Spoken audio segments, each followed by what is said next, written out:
Welcome to The Explainer. So, what if the most powerful spiritual movement happening in the world today isn't on some giant stage? What if it's happening in the quiet of a dream? Today, we're going to look at a global phenomenon that's unfolding not in stadiums, but in the hearts and minds of individuals, one incredible encounter at a time. All right, let's just dive right in with some of these firsthand accounts because they are pretty mind-blowing. So this story comes from Iran. It's about a devout Muslim woman who started having these recurring visions of Jesus. You can imagine, at first she was terrified, thinking it was some kind of betrayal of her faith. But the encounters were just so persistent and so gentle that they eventually just won her over. This is a perfect example of the kind of direct, personal communication we're talking about. And what's wild is that we're seeing this pattern all over the place. God is using dreams and visions to speak directly to people. This whole approach, it just kind of bypasses all the traditional religious structures and speaks a language that really hits home, especially in cultures where dreams are already seen as these powerful channels of truth. And this slide really gets at a fascinating cultural divide. Here in the West, we have this tendency to try and rationalize everything, right? And that can, without us even realizing it, close us off to the more mysterious ways God might be trying to communicate. But in other parts of the world, there's just a much greater openness to these kinds of direct supernatural experiences. Her story just brings this whole phenomenon to life. What's so powerful here is that it wasn't some theological argument or a big public sermon that reached her. No, it was a persistent, personal, and supernatural invitation that just grabbed her heart and wouldn't let go until she finally responded.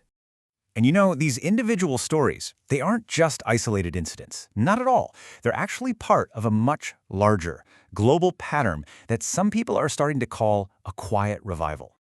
So here's the crucial point. This is not about massive arenas or celebrity speakers. It's an inner personal movement. It's defined by its quiet, internal, and just deeply, deeply personal nature. And this represents a really fundamental shift in focus. It's a move away from needing the big, spectacular event to feel like something is happening. And instead, it values the small, personal transformations that are taking place in living rooms and quiet moments all around the world. Okay, so if this revival isn't happening on giant stages, how in the world does it grow? Well, the answer seems to be a pretty radical shift away from the modern social media model and towards something way more foundational. And this right here, this brilliantly illustrates the core dynamic. The quiet revival isn't about how many followers you have. It's about how present you are for the people you actually know. It suggests that proximity is way, way more powerful than popularity. This is how it spreads. It's one personal story at a time, and it creates this domino effect through networks of trust. And you know what that does? It kind of deprofessionalizes ministry, because now everyone has a vital role to play. Whether it's sharing your own story or just being a safe harbor for a friend, everyone plays. So this brings up a much deeper question, right? If people are having these profound, life-changing experiences, what's the end goal? What is salvation really for? And for that, we can turn to the work of theologian N.T. Wright.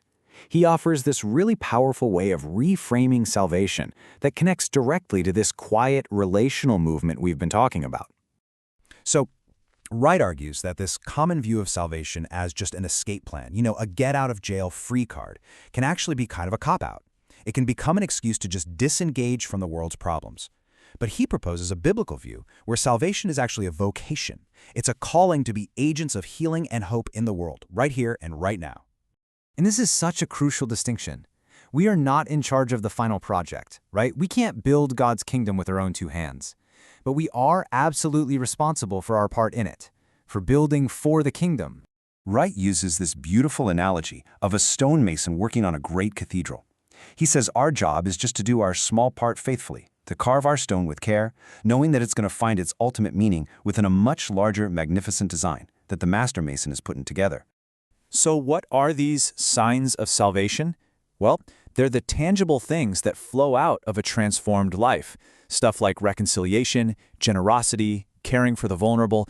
The whole purpose of that personal transformation we saw at the beginning is to then demonstrate a better way of being human to the rest of the world. And that really leaves us with a final question. In a world that is obsessed with noise and influence, what can actually be built in the quiet? This movement suggests that true, lasting change isn't built in the spotlight. It's built in the faithful, quiet work of people who are simply present for one another. And that, right there, is an invitation for every single one of us to pick up a tool and build.